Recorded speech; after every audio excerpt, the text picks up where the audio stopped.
Kacana tha tuge mi sual big mi ke hi nagar na te mi chamba ke mi sual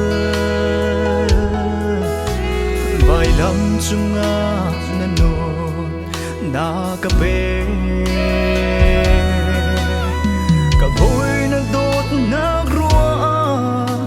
chin lung mi a phan lo lop nak mi thi tu a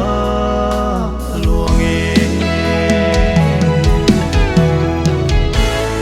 do ka lo a ka do i zang fa ka lo zang fa tu no chi sa na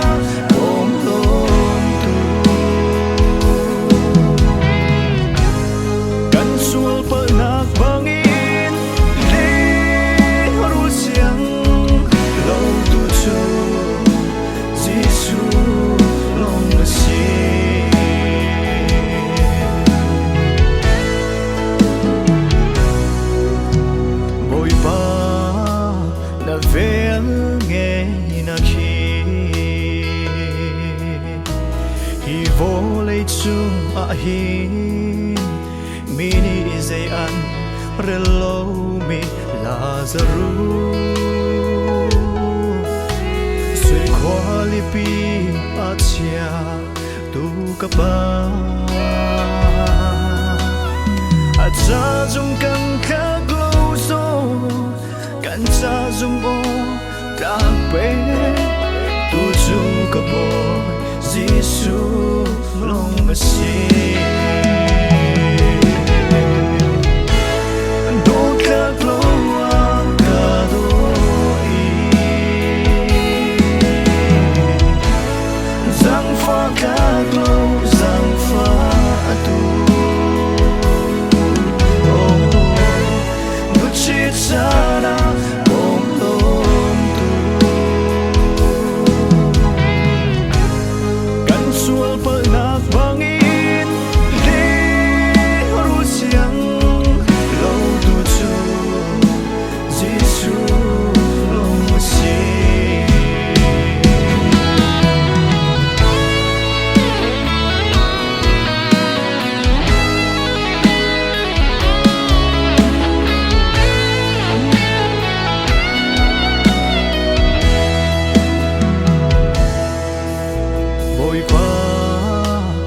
vel nghe na khi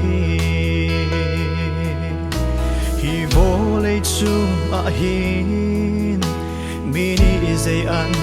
relo mi Lazaru sui khwali pi a chia